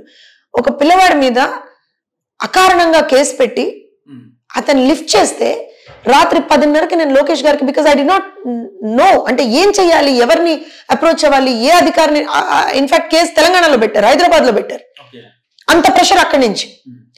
నేను ఎలా ఏంటి అనేటువంటి తరుణంలో మా యువత అధ్యక్షుడు, ఒక పార్లమెంట్కి యువత అధ్యక్షుడు, మల్కాజ్గిరి పార్లమెంట్కి యువత అధ్యక్షుడు, అబ్బాయి మీద కేసు పెడితే డీజీపీకి ఫోన్ చేస్తే రెస్పాన్స్ అవ్వడు, సిఐకి ఫోన్ చేస్తే రెస్పాండ్ అవ్వడు. సింపుల్ గా ఆ టైంలో ఎటు తీసుకెళ్ళి ఎవరు లిఫ్ట్ చేస్తారో కూడా తెలియదు. కన్సర్న్ పిఎస్ లో అడుగుతున్నాం, సమాధానం చెప్పట్లేదు. సో ఇమ్మీడియట్ గా I said, sir what you want me to do, this is a situation అని రాత్రి 10:30కి మెసేజ్ చేస్తే ఆ మనిషికి నారా లోకేష్ అనేటువంటి వ్యక్తి 10 నిమిషాల్లో లీగల్ టీమ్ని, highest officials in the police department తోటి కోఆర్డినేషన్ చేసి ఆన్సర్ జ్యోత్స్న గారికి ఒక ఆన్సర్ ఇవ్వండి, ఎక్కడున్నాడు అబ్బాయి అనేటువంటి ఒక అట్లీస్ట్ ఒక డైలాగ్ స్టార్ట్ చేయగలిగాం. అంటే నేను ఎందుకు చెప్తున్నానంటే till that guy was out, రాత్రి 3:30కి అతన్ని బయటికి తీసుకురాగలిగాము. 3:30కి 3:30-4 గంటలకు అవుతుంది అనుకుంటాం. అంటే అతన్ని ఏమంటారంటే కొడతారేమో అని భయపడడం చాలా జరిగాయి. సో నేనేమంటానంటే ఇవాళ అధికారంలో ఉన్నాం కదా అని we are not going to forget everything. We know what pain we have undergone. మాకు తెలుసు. అటు చంద్రబాబు ఇప్పుడు ఇలాంటి స్థితి మీరు ఆలోచన చేయండి. నేను ఎంత బాధపడుతున్నానని మీరు అనుకుంటున్నారు, మీరు చూస్తున్నారు. అదే లోకేష్ గారు ఒక కార్యకర్త మీద ఏమన్నా జరిగితే కార్యకర్తకి ఏమైపోతారు చెప్పండి? వాళ్ళు వాళ్ళ ఫ్యామిలీ వాళ్ళు నమ్ముకున్న వాళ్ళు. ఇప్పుడు ప్రతి కార్యకర్త మీకు టెల్ యూ, ఆయన యోగాలను చేసేటప్పుడు, పాదయాత్ర చేసేటప్పుడు చాలా సందర్భాల్లో నేను I was a part of it. వెళ్ళేటప్పుడు ఎవరన్నా ఇలా వచ్చి ఒక కార్యకర్త చనిపోయాడు, డిఫరెంట్, ఎందుకంటే చంద్రన్న బీమా అవేవి కూడా ఇచ్చేది కాదు కదా ప్రభుత్వం. సో కార్యకర్త చనిపోయాడు, వాళ్ళ పిల్లలకు చదువు చెప్పించుకోవడానికి వాళ్ళకి పాపం అంత స్తోమత ఉండేది కాదు, ఇల్లు గడవడం కూడా కష్టమైనటువంటి సందర్భాల్లో చాలా మంది ఉండేవాళ్ళు. ఆన్ ది స్పాట్ అండి నిజంగా ఐ సాల్యూట్ లోకేష్ గారు ఆన్ దాట్. ఎందుకనంటే రాజకీయాలు డిఫరెంట్, రాజకీయాల్లో ఇవాళ అండ్ ఏదైనా సరే ఆన్ ది స్పాట్ ఫస్ట్ పిల్లల ఎడ్యుకేషన్ ఇంపార్టెంట్ అనేవాళ్ళు. On the spot NTR trust memorial school ఉంది కదా, అక్కడ పంపించి ఫస్ట్ పిల్లల్ని అక్కడ సెటిల్ అవ్వండి, విల్ ఫిగర్ అవుట్. మన ప్రభుత్వం వచ్చిన అటు చంద్రబాబు నాయుడు గారైనా లోకేష్ గారు అయినా నేను చూసానండి, they give utmost importance to education. వాళ్ళ దృష్టిలో పిల్లల భవితవ్యం అనేటువంటిది చాలా ఇంపార్టెంట్, మిగతా అన్ని సెకండరీ. రాజకీయాల ఇంకోట they don't bother, literally they don't bother. So అలా ఎన్నో సందర్భాల్లో ఒక కార్యకర్త కష్టం వస్తే నిలబడ్డాడు. ఒక ఇల్లు ఒక తల్లి తన పెద్ద కొడుకును కోల్పోతే ఆ తల్లికి కొడుకుగా నిలబడ్డాడు. ఒక చెల్లి తన అన్నను కోల్పోతే అక్కడ అన్నగా నిలబడ్డాడు. ఒక పిల్లవాడు తన తండ్రిని కోల్పోతే నేనున్నారా నీకు అని చెప్పి నిలబడ్డాడు. ఇలా ప్రతి చోట whether it was Chandrababu Naidu గారు కావచ్చు, లోకేష్ గారు కావచ్చు, దే స్టూడ్ విత్ ద కార్యకర్తస్. ఇప్పుడు మీరు అంటున్నారు మేడం, మీరు మాట్లాడుతున్నప్పుడు ఎమోషనల్ అవుతున్నారంటే వీ హ్యావ్ సీన్, కళ్ళారా చూసాం. ఆ కుటుంబం యావత్తు పడేటువంటి బాధని, ఆవేదనని చూశాను. సార్ అరెస్ట్ అయినప్పుడు అంటే ఆ కుటుంబం యావత్తు అని ఎందుకు అంటున్నా అంటే రాజకీయాలు మనం ఎప్పుడైనా మళ్ళీ మాట్లాడుకోవచ్చండి, కానీ కొన్ని విషయాలు నిజంగా కూడా ఈ బ్యాడ్జ్ పెట్టుకున్నందుకు గర్వపడతానంటాను నేను. తెలుగుదేశం పార్టీ కార్యకర్తగా చాలా గర్వపడతానంటాను నేను. చంద్రబాబు నాయుడు గారి శిష్యురాలుగా చాలా గర్వపడతానని చెప్తాను నేను. ఎందుకనంటే దే హ్యావ్ టాట్ us అలాంటి లెసన్స్ మాకు నేర్పించారు వాళ్ళు. సార్ అరెస్ట్ అయినప్పుడు చాలా మంది పాపం కొంతమంది ఆ బాధను తట్టుకోలేక చనిపోయారు. చనిపోతే భువనమ్మ నిజం గెలవాలి అని ఒక యాత్ర చేపట్టారు. ఆ పర్టిక్యులర్ కుటుంబాల దగ్గరికి వెళ్ళి వాళ్ళని ఓదార్చి మేము ఉన్నాం, కుటుంబానికి మేము ఉన్నాం, నా కుటుంబ సభ్యుడిని నేను కోల్పోయాను, ఐఎమ్ దేర్ ఫర్ యూ అని ఒక అమ్మలాగా వచ్చి తను నిలబడ్డారు. తర్వాత సార్ సబ్సిక్వెంట్ గా సార్ రిలీజ్ అవ్వడము ఇవన్నీ జరిగినా సరే తన యాత్రను ఆపలేదండి. చాలా మంది అన్నారు, మేడం ఏముంది మన దగ్గర లిస్ట్ ఉంది కదండి, వాళ్ళందరినీ ఒకసారి పార్టీ ఆఫీస్కో లేకపోతే ఇంటికో ఎక్కడికో పిలిచి వాళ్ళతో మీరు మాట్లాడి వాళ్ళకి సపోర్ట్ ఇచ్చేద్దాం మేడం అని అంటే ఒక్క మాట అన్నారండి. నేను ఆ మాట ఆ రోజున ఆవిడ అంటుండగా విన్నాను నేను. యాక్చువల్గా ఒక మాట అన్నారు, వాళ్ళేం బయట వాళ్ళు కాదు, వాళ్ళు మన కుటుంబ సభ్యులు, మన కుటుంబంలో ఒక వ్యక్తిని కోల్పోతే మనం వదిలేస్తామా? వాళ్ళు ఏమన్నా బయట వాళ్ళ? కుటుంబం వాళ్ళు, కుటుంబ సభ్యుడిని కోల్పోయారు, వాళ్ళని ఓదార్చాలి, వాళ్ళ దగ్గరికి వెళ్ళాలి, వాళ్ళకి ఏం కావాలో కనుక్కోవాలి. నాకు ఇందులో ఇంకేమీ లేదు, ఒకసారి వెళ్ళి మాట్లాడి నేను ఐల్ బి ఏమంటారంటే నేనున్నాను, వాళ్ళకి నేనున్నా, నాకు వాళ్ళు ఉన్నారు, నాకు ఇది చాలన్నారు ఆవిడ. అన్ని వేల కిలోమీటర్లు తిరిగిందండి ఆవిడ. రాజకీయాలతో అసలు ఆవిడకి సంబంధం లేదు. అంటే ఎందుకు చెప్తున్నానంటే దట్ ఫ్యామిలీ, ఎంటైర్ ఫ్యామిలీ, బ్రాహ్మణి గారిని తీసుకోండి, ఎంతసేపు విమెన్ ఎంపవర్మెంట్ గురించి మాట్లాడతారు ఆవిడ, ఎంతసేపు she things of that arena only. అక్కడ నేనేం హెల్ప్ చేయగలను, అంటే కుటుంబం మొత్తం కూడా ప్రజాసేవకు అంకితం అయిపోయి ప్రజలకు ఏమన్నా అయితే మాత్రం తలడిల్లిపోతున్నారు వాళ్ళు. అంటే ఐ థింక్ తెలుగుదేశం పార్టీకి ఉన్నటువంటి పెద్ద బలం, అతిపెద్ద బలం అదే అండి. ఎందుకనంటే అక్కడ స్వార్థం లేదు, అధినేతకు స్వార్థం లేదు. ఇప్పుడు చంద్రబాబు నాయుడు గారు చూడని పదవులు కాదు, లోకేష్ గారు చూడని డబ్బు కాదు, ఫేము కాదు, పదవులు కాదు, భువనమ్మ చూడండి అసలే కాదు. అయినా సరే రోడ్డు మీదకి వచ్చి మండు టెండలు ప్రజల కోసం నిలబడి మాట్లాడినటువంటి వ్యక్తి నారా చంద్రబాబు నాయుడు గారు. ఎండనక, వాననక, చలనక, ఏమి అనక కుప్పం మొదలుకొని శ్రీకాకుళం వరకు నేను యాత్ర చేస్తానని చెప్పి రోడ్డు మీద ప్రజల కోసం నడిచినటువంటి వ్యక్తి నారా లోకేష్ గారు. కార్యకర్తలకు ఒక చిన్న కష్టం వస్తే నేనున్నా అని చెప్పి మళ్ళీ 1000 కిలోమీటర్లు బయటకు వచ్చినటువంటి వ్యక్తి భువనేశ్వరి గారు. వైసీపీలో ఫైర్ బ్రాండ్ గా చెప్పుకునే 3 పేర్లు చెప్తాను, వాళ్ళ గురించి మీరు నాకు 1 word ఆన్సర్ లో చెప్పండి. ఫైర్ బ్రాండ్ అని మీరు అంటున్నారు, సరే వాళ్ళు ఇన్నాళ్ళు చెప్పుకున్నారు కదా, సరే వాళ్ళు ఓడిపోయిన ఉంటున్నారు ఇప్పుడు అంతా. సో ఫస్ట్ రోజా గురించి చెప్పాలి అని అంటే ఒక రకంగా ఐ వుడ్ సే సంస్కారం లేనటువంటి వ్యక్తి, సంస్కారహీనురాలైనటువంటి మహిళ. విడుదల రజని ఆపర్చునిస్టిక్ పశువు. గుడివాడ అమర్నాథ్ కన్ఫ్యూజ్డ్ సోల్ అంటాను నేను. పెద్దిరెడ్డి రామచంద్రారెడ్డి అంటే ఆయన చేసిన చేష్టలు అయితే చూస్తే రౌడీ అనుకుంటారు అందరు. వీళ్ళందరిలో ఎవరు కూడా మీరు ఇన్ని పేర్లు చెప్పారు, నాకు ఎక్కడా కూడా రాజకీయ నాయకులను అనిపించలేదండి. దేర్ లైస్ ద డిఫరెన్స్ అని చెప్తున్నాను. రాజకీయ నాయకులు అంటే అని అనాలి కూడా అనిపించట్లేదు. ఇప్పుడు రోజా గారిని తీసుకుంటే నిజంగా కూడా రాజకీయాల్లోకి మహిళలు వివిధ పార్టీల నుంచి ఉన్నారండి. ప్రతి పార్టీలో అంటే మహిళలుగా ఉన్నటువంటి కానీ అంటే ఒక ఉచ్చం నీచం లేకుండా చాలా సందర్భాల్లో అసలు ఏం ఎగ్జాంపుల్ సెట్ చేస్తుంది ఆవిడ అనేటువంటిది కూడా మేము చాలా అంటే పార్టీ పరంగా పక్కన పెడితే వాళ్ళు వైసీపీ మీ టీడీపీ పక్కన పెడితే ఏమన్నా రెగ్యులర్ టాక్స్ ఉంటాయా అంటే నార్మల్ గా అంటే అంటే ఎస్పెషల్లీ విత్ మీ ఒక మహిళా నాయకురాలుగా నేను అదే చెప్తున్నాను. ఇప్పుడు నేను కాంగ్రెస్ లో కొంతమంది ఉంటే తెలంగాణలో ఇప్పుడు కొంతమంది ఉన్నటువంటి లీడర్లతో మాట్లాడతాను, సీతక్కతో కూడా మాట్లాడతాను. Though she also from our party went to a different party. కానీ ఎందుకు అనంటే ఇష్యూస్ మీద మాట్లాడతాం, డెఫినెట్ గా ఏదైనా ఇష్యూ ఉందనుకో మాట్లాడతాం. కానీ అక్కడ అసలు నీకు we don't even consider them. ఎందుకంటున్నానంటే వాళ్ళకి ఎక్కడా కూడా సంస్కారం లేదంటున్నాను నేను.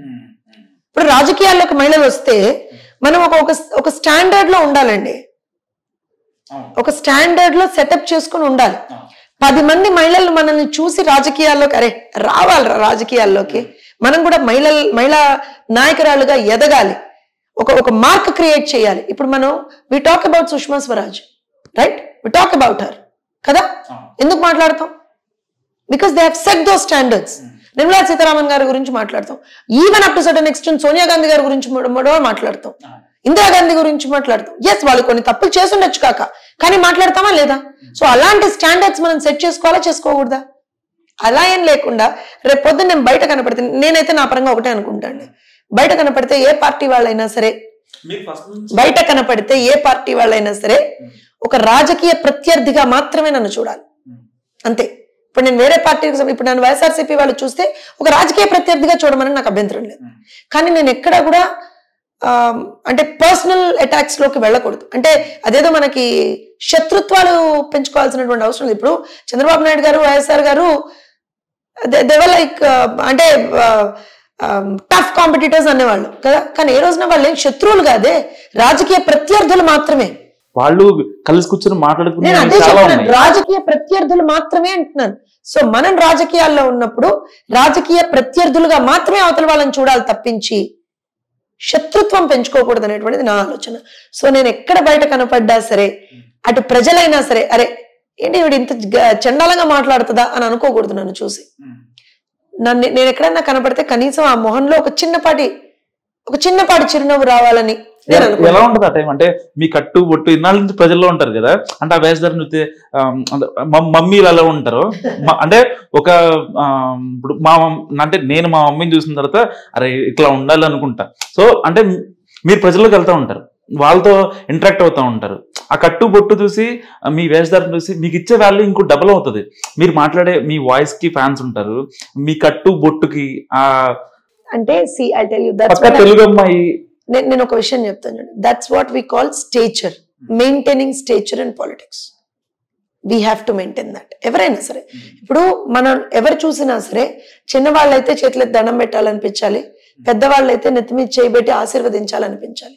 ఇప్పుడు మీరు అడిగారు నేను ప్రజల్లోకి వెళ్ళినప్పుడు చాలా మంది పెద్దవాళ్ళు నా తల మీద చేయి పెట్టి, అమ్మా బాగా మాట్లాడతావమ్మా, నువ్వు ఒక్క తప్పుడు పదజాలం లేకుండా మాట్లాడతావు తల్లి, నువ్వు అలానే మాట్లాడు, అలానే మాట్లాడు. డెఫినెట్గా అండి, దట్ ఈస్ వాట్ ఈస్ అంటే నా ఎక్స్పెక్టేషన్. అదే నా ఎక్స్పెక్టేషన్, ఇంకేమీ ఉండదు. ఇప్పుడు నేను ఇంకోటి ఏంటంటే, వీటన్నిటితో పాటుగా నా నాయకుడికి నేను సమాధానం చెప్పాలి. చంద్రబాబు నాయుడు గారికి నేను సమాధానం, నేను మాట్లాడే ప్రతి మాటకి నా నాయకుడికి ఎక్కడ మాట్లాడకూడదు, నేను నా నాయకుడి ముందర ఎప్పుడు తలదించుకోకూడదు. And I have set that standard. నేను నా మనసులో చాలా గట్టిగా అనుకున్నా. నేను రాజకీయాల్లోకి వచ్చేటప్పుడు నేను ఒక 3 ప్రిన్సిపల్స్ పెట్టుకున్నాను. 3 ప్రిన్సిపల్స్ ఎసెన్స్ ఒకటే, నేను తలదించుకోకూడదు ఎవరి ముందర, నా కుటుంబం ముందర నేను తలదించుకోకూడదు, నా నాయకుడి ముందర నేను తలదించుకోకూడదు, ప్రజల ముందర నేను తలదించుకోకూడదు. ఐ విల్ ఫైట్, ఖచ్చితంగా ఫైట్ చేస్తా, కానీ ఎక్కడ తప్పు చెయ్యను, తలదించుకునేటువంటి పరిస్థితి జ్యోత్స్నకి రాకూడదు. That is my thought process. నేను రాజకీయాల్లో జ్యోత్స్న గారికి ఫస్ట్ ప్రయారిటీ ఏదంటే ఏం చెప్తారు? మీరు చెప్పేదాన్ని బట్టి నెక్స్ట్ క్వశ్చన్ అడుగుతా. జ్యోత్స్న గారికి ఫస్ట్ ప్రయారిటీ డెఫినెట్ గా చాలా ఆలోచించుకొని చెప్పాలి. నేను అంటే రాజకీయ పరంగా అయితే నా ఫస్ట్ ప్రయారిటీ ఒకటే అండి, నాకు ప్రజలతో మమేకమై పనిచేయడం చాలా ఇష్టం. I'm a people person. And మీరు అన్నట్టు ప్రయారిటీ ఏంటి అని అంటే, నేను ఎవ్వరి ముందర తలదించుకోకూడదు, అది నా చాలా హైయెస్ట్ ప్రయారిటీ నాది. ఓకే, నేను ఇక్కడ ఏం చెప్తున్నాను అంటే, నేను ఇక్కడ 2 ఆప్షన్స్ ఇస్తున్నాను మీకు. ఒకటి మీ ఫ్యామిలీ, 2 మీ పార్టీ. మీ ఫస్ట్ ప్రయారిటీ ఏది? Choose the one. డెఫినెట్ గా ఫ్యామిలీ ఉంటుంది. డెఫినెట్ గా ఫ్యామిలీ ఉంటుంది. ఎందుకంటే మీరు 4 ఏళ్ళుగా పార్టీ కోసం చాలా చాలా గట్టిగా గళమెత్తారు, మీ వాయిస్ వినిపిస్తారు. ఎక్కడైతే అంటే మీరు వెళ్ళలేని ప్లేస్ లో కూడా ఏదో ఒక ఛానల్లో కూర్చొని మాట్లాడతారు, ఆ యొక్క వాయిస్ ని బయటకు పంపిస్తారు. సో అలాంటి టైంలో కొంత టైం మీరు ఫ్యామిలీకి కేటాయించలేకపోవచ్చు, అక్కడ చాలా ఉంటది. నేను ఎందుకంటున్నా అంటే, ఫ్యామిలీ అని ఎందుకన్నా అంటే, ఇవాళ నేను ఈ స్థాయిలో ఉన్నాను అని అంటే, నేనెంత కష్టపడుతున్నానో నా ఫ్యామిలీ కూడా అంతే కష్టపడుతుంది, బిహైండ్ ది సీన్స్ అంతే కష్టపడుతుంది. సో డెఫినెట్ గా నాకు ఇవాళ ఒక గుర్తింపు ప్రజల్లో వచ్చింది అని అంటే, ఖచ్చితంగా అది నా ఫ్యామిలీ వల్లనే. సో ఆబ్వియస్ గా I'm first answerable to my family, and also I probably అంటే ఏమంటారు అంటే, రెస్పాన్సిబుల్ టువర్డ్స్ మై ఫ్యామిలీ. మీరు టీవీలో మాట్లాడుతుంటే ఒకసారి మా అమ్మ చూసి మామూలుగా బాగా మాట్లాడదుగా అని చెప్పింది. సో అప్పుడు నేనేమన్నానంటే, నీకు ఆవిడ మాట్లాడితే అర్థమవుతుంది, వాళ్ళ ఫ్యామిలీ పరిస్థితి ఏంటి అనుకుంటున్నావు అన్నా నేను. అంటే మా ఇద్దరి మధ్య వచ్చిన ఒక అమ్మకి కొడుక్కి వచ్చిన కాన్వర్సేషన్ ఏంటంటే, నేనేమన్నా అప్పుడు, అమ్మ మరి ఇప్పుడు ఈ టైంలో ఆవిడ అక్కడ స్టూడియోలో ఉంటే వాళ్ళ పిల్లలకి ఎవరు వండి పెడతారు, మరి ఏం చెప్పు అని అన్నా. అంటే అవునరా వెళ్ళేసి వండి పెట్టిద్ది, అవును మళ్ళీ తర్వాత ఇంకో ఛానల్కి వెళ్దాము, అప్పుడు పరిస్థితి ఏంటి? అంటే ఆ బ్యాలెన్సింగ్ డెఫినెట్ గా ఎందుకనంటే, ఫర్ మీ నిజంగా చెప్తే నా ఫ్యామిలీ చాలా ఇంపార్టెంట్ నాకు. నిజంగా కూడా చాలా సందర్భాల్లో ఏం జరిగిందంటే, కొంత కాంప్రమైజ్ అవ్వాల్సినటువంటి పరిస్థితి ఏర్పడేది. కానీ అప్పుడు నా కుటుంబం అంటే నా భర్త కావచ్చు, నాకు అన్నిటికన్నా I think one of the best thing I have got is my children, my husband and my father in law. మా మావయ్య గారు అసలు నాకు బిగ్గెస్ట్ పిల్లర్. బేసిక్ గా వాళ్ళ తరపు నుంచి మనకు సపోర్ట్ ఉండదేమో కదా, చాలా బిగ్గెస్ట్ పిల్లర్ అండి. ఇవాళ అదే చెప్తున్నాను, నేను ఎక్కడన్నా ఒక టీవీలో కూర్చుంటే నాకు తెలిసి ఆయన ఎంత సంతోషిస్తారు అని అంటే, అంత ఆయన మొహం ఒక వెలిగిపోతూ ఉంటుంది. అంటే ఎస్, చాలా సందర్భాల్లో పొద్దున్నే, ఇప్పుడు నాకు 6 7 డిబేట్ ఉందనుకోండి, పొద్దున్నే లేచి వంట చేసి పెట్టి డిబేట్ లో కూర్చున్నటువంటి సందర్భాలు ఉన్నాయి. లేదు, కొన్ని సందర్భాల్లో అది కుదరనప్పుడు వాళ్లే పాపం ఇంట్లో వాళ్లే చేసి నాకు పెట్టినటువంటి సందర్భాలు ఉన్నాయి. So it's a very mutual relationship that we have. ఎందుకనంటే ఇవాళ ఇది చాలా మంది మహిళలతో ఉండేటువంటి పరిస్థితి అండి. కుటుంబం ఎక్కడైతే మనకి సపోర్ట్ చేస్తుందో, రియలీ గ్రో రియల్ ఫాస్ట్ గా గ్రోత్ వస్తుంది మనకి. సో ఖచ్చితంగా నాకు ఇవాళ నేను ఇంత ఐ థింక్ ఒక రకంగా కేర్ ఫ్రీగా ఐ వుడ్ సే, అంటే ఏ ఆలోచన లేకుండా, ఇప్పుడు రాత్రి 8 అవుతుంది అయినా సరే ఓకే నేను ఇంటికి వెళ్ళి వంట చేయాలా ఇంకోటి చేయాలా అనే ఆలోచన లేకుండా, yes this is what is the need of the hour. So this is my profession, ఇది నా ప్రొఫెషన్, నా ప్యాషన్ నా ప్రొఫెషన్ రెండు. సో నా కుటుంబం దాన్ని అర్థం చేసుకుంది. నా నా నా పిల్లలు కావచ్చు, నా భర్త కావచ్చు, నా ఇన్లాస్ కావచ్చు, దాన్ని అర్థం చేసుకున్నాను. అర్థం చేసుకుని ఒక సపోర్ట్ సిస్టమ్ లాగా తయారయ్యారు నాకు. సో ఐ థింక్ ఆ దీంట్లో అయితే ఐ థింక్ జ్యోత్స్న చాలా లక్కీ. మంచి ఫ్యామిలీ, మంచి పార్టీ, మంచి నాయకుడు వెరసి ఒక మంచి నాయకురాలుగా నాకు ఎదిగేటువంటి ఒక అవకాశం వచ్చింది. సరిగ్గా ఎలక్షన్స్ ముందు ఈ క్వశ్చన్ మాత్రం మీరు హానెస్ట్ గా సమాధానం చెప్పాలి. ఎందుకంటే సరిగ్గా ఎలక్షన్స్ ముందు మీరు ఎప్పుడైతే సీట్ల పంపకాలు జరుగుతున్నాయో, అంటే ఎవరికైనా ఒక కార్యకర్తకి ఎదగాలి ఎదగాలని ఉంటారు. వాళ్ళు దేర్ అండ్ రైట్ పాత్ తీసుకెళ్తారు. సో టీడీపీ అంటే ఫస్ట్ నుంచి ఒక క్రమశిక్షణ కలిగిన పార్టీ. కార్యకర్తలు ఎక్కడైనా గాడి తప్పుతున్నా సరే చాలా జాగ్రత్తగా వాళ్ళని మానిటర్ చేసుకుంటూ ఉంటారు. సో ఇలాంటి నేపథ్యంలో మీకు పార్టీ టికెట్ ఇస్తారేమో, ఇస్తారా అనే ఒక మైండ్ లో వచ్చిందా క్వశ్చన్ ఏమన్నా? లేదండి, ఎందుకో చెప్తాను. నేను నా పొలిటికల్ జర్నీ నేను చాలా డిఫైన్ చేసుకున్నాను. అండ్ ఆల్సో నాకు పొలిటికల్ గా గాడ్ ఫాదర్స్ ఎవరు లేరు. రాజకీయంగా ప్రతి ఒక్కరికి కూడా గాడ్ ఫాదర్స్ అంటూ ఎవరో ఒకళ్ళు ఉంటారు. అంటే ఇప్పుడు కొంతమందికి వాళ్ళ నాన్న రాజకీయంలో ఉన్నారు కాబట్టి వాళ్ళు రావడము, లేకపోతే ఇంకోళ్ళు అలా ఉంటారు. జూనియర్ అంటే ఒక మాట చెప్తాడు జనతా గారి సినిమాలో, పాలిచ్చి పెంచిన వాళ్ళు పాలించడం రాదా అంటారు. ఎందుకంటే మీరు ఎదుటి వాళ్ళని వేసుకోవడంలో అసలు వైసీపీ వాళ్ళు మీరు కూర్చోవాలంటే డిబేట్లలో చాలా మంది భయపడుతున్నారు. వాళ్ళకి ఇబ్బంది అవుతుంది. అంటే బేసిక్ గా కొన్ని ఛానల్స్ కి వాళ్ళు ఎలాగో రావట్లేదు, వాటిని బ్యాన్ చేశారు వాళ్ళు. ఇప్పుడు ఒకవేళ 1-to-1 పెడదామన్నా సరే మేము రావులే, ఒక వ్యక్తి ఉన్నారు, ఆయన పేరు నేను డిస్క్లోజ్ చేయను. పొలిటికల్ గాడ్ ఫాదర్స్ లేరు అని నేను ఎందుకన్నానంటే, నేను రాజకీయాల్లోకి వచ్చినప్పుడు ఒక క్లియర్ కట్ ఆలోచన విధానంతో వచ్చాను నేను రాజకీయాల్లోకి. నాకు రాజకీయాలు అనేటువంటివి ఒక ప్యాషన్. ప్రజల మధ్య ఉండడం, ప్రజలకి సేవ చేయడం అనేటువంటిది నా ప్యాషన్. ఏదైనా సమస్య ఉంటే దాని మీద మాట్లాడడం అనేటువంటిది నా ప్యాషన్. తప్పు జరిగితే నేను దాన్ని ఖచ్చితంగా వదలను. సో అలాంటి పరిస్థితుల్లో తెలుగుదేశం పార్టీ నాకు ఒక మంచి ప్లాట్ఫామ్ ఇచ్చింది. చంద్రబాబు నాయుడు గారు ఒక మంచి ఒక నాయకత్వ లక్షణాలను నాకు నేర్పించేటువంటి ఒక ప్రయత్నం చంద్రబాబు నాయుడు గారు చేశారు. నాకు రాజకీయంగా గాడ్ ఫాదర్స్ లేరు. నాకు రాజకీయ గురువు చంద్రబాబు నాయుడు గారే. సో నాకేది మంచో ఆయనకు తెలుస్తుంది. నేను ఇప్పటి వరకు ఏ పదవి, తెలంగాణ మహిళా అధ్యక్షురాలు కావచ్చు, లేకపోతే జాతీయ అధికార ప్రతినిధి కావచ్చు, ఏది నేను చంద్రబాబు నాయుడు గారిని అడగలేదు నేను. Most of the people don't know it, but అడగలేదు. బికాస్ నేను చాలా డిఫైన్ చేసుకుని వచ్చాను. నేను రాజకీయాల్లో చాలా రోజులు ఉంటాను. ఇవాళ వచ్చి ఏమంటారు అని అంటే, ఇదేమి 1 day 2 days గేమ్ కాదు. నాకు ఏదో సైబరాబాద్ మొక్క అని చెప్పి మళ్ళీ పార్టీ మారి పక్కెళ్ళిపోయి రాజకీయాల్లో నేను చాలా రోజులు ఉంటాను.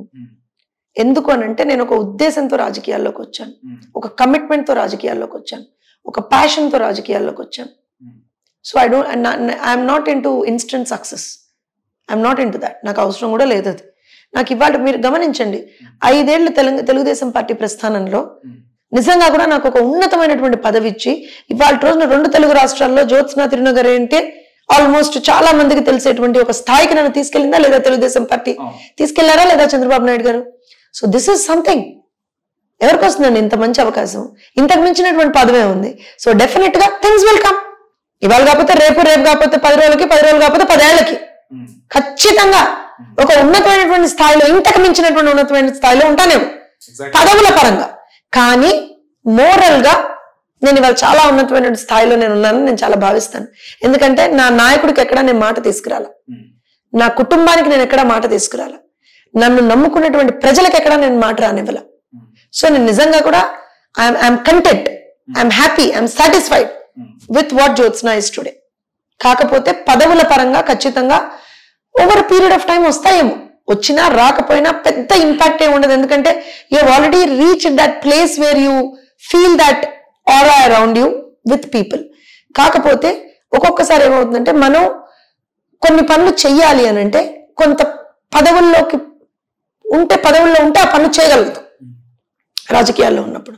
సో అలాంటి పరిస్థితి ఏదైనా చంద్రబాబు నాయుడు గారు ఆలోచన చేసి ఎస్ దీనికైతే జ్యోత్స్న ఇప్పుడు జాతీయ అధికార ప్రతినిధి ఇచ్చారు, జ్యోత్స్న న్యాయం చేయగలదనుకొని ఇచ్చారు.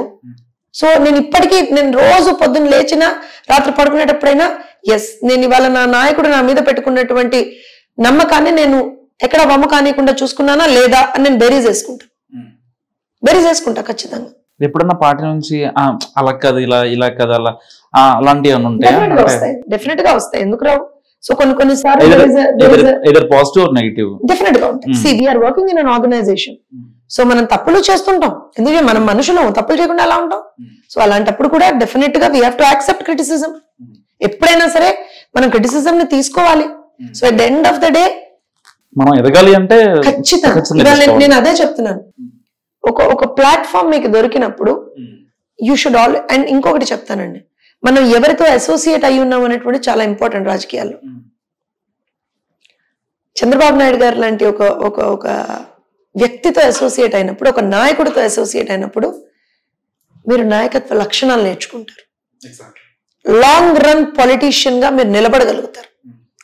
ఇప్పుడు చూడండి, మీరు world class leader Chandrababu Naidu గారు, సీజన్డ్ పొలిటీషియన్ అంటాం మనం ఆయన. ప్రపంచవ్యాప్తంగా మీరు ఎక్కడికి వెళ్ళినా సరే చంద్రబాబు నాయుడు గారు తెలియని వాళ్ళు ఉండరండి.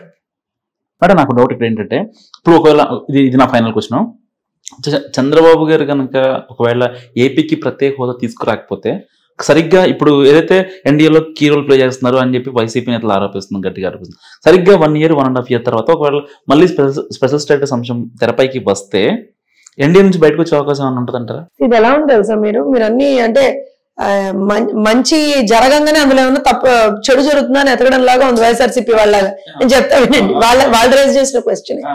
సి 2014లో ఉన్నటువంటి పరిస్థితి ఏంటి, 2019లో ఉన్నటువంటి పరిస్థితి ఏంటి, ఇప్పుడు 2024లో ఉన్నటువంటి పరిస్థితి ఏంటి? రాష్ట్రానికి ఇప్పుడు ఏం కావాలి? నిధులు కావాలా? ఏం కావాలి? అమరావతి ఎలా చేసుకోవాలి, పోలవరం ఎలా చేసుకోవాలి, ఇంకోటి ఎలా చేసుకోవాలి, 20 లక్షల ఉద్యోగాలు చెప్పాం మనం, అవి ఎలా? ఇవన్నీ these are major concerns. So definite గా ఇప్పుడు మన ఏమంటారు అని అంటే 2019లో జరిగినటువంటి అప్పటి పొలిటికల్ సిచ్యువేషన్ కి ఇప్పటి పొలిటికల్ సిచ్యువేషన్ కి చాలా డిఫరెన్స్ ఉంది. రాష్ట్రం విభజించబడిన దానికన్నా ఎక్కువగా ఇప్పుడు రాష్ట్రం నష్టపోయింది. సో డెఫినెట్ గా దెర్ విల్ బి అంటే ప్రత్యేక హోదా అనో, ప్రత్యేక ప్యాకేజ్ అనో, ఫైనాన్షియల్ ప్యాకేజ్ అనో ఇలా అని కాదు, ఏదో లేబుల్ చేయడం అని కాదు. ఖచ్చితంగా రాష్ట్రానికి మంచి చేయడానికి మాత్రమే మేము ఎన్డీఏలో ఉన్నాం, మంచి చేసి తీరుతాం. ఎందుకంటే ఇది చంద్రబాబు నాయుడు గారి ప్రభుత్వమో ఇంకోటో కాదండి, ఇది ఎన్డీఏ ప్రభుత్వం, రైట్? ఎన్డీఏ ప్రభుత్వం కేంద్రంలో ఉంది, ఎన్డీఏ ప్రభుత్వం రాష్ట్రంలో ఉంది. సో ఖచ్చితంగా ఒక మంచి ప్రభుత్వాన్ని, ప్రజాహితమైనటువంటి పాలనని అందిస్తాం. సో ఇది జ్యోత్స్న గారి అనాలిసిస్. చూస్తూనే ఉండండి #.